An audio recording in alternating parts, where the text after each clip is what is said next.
So this is the new Milwaukee M18 1-inch impact, officially with a metric butt ton of torque. Metric butt ton. That's officially from Milwaukee.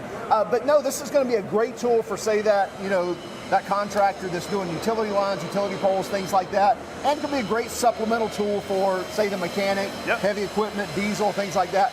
Q4 release. Yeah, this is also going to be for the commercial construction, road and bridge, those kind of crews are going on.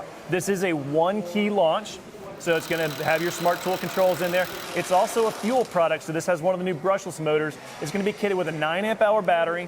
The really cool thing here is size and weight. It's about 8 pounds lighter than the electric corded model, and they're also telling us it's about 30% more compact. So 1-inch impact driver, or impact wrench from Milwaukee. M18 FUEL coming out Q4.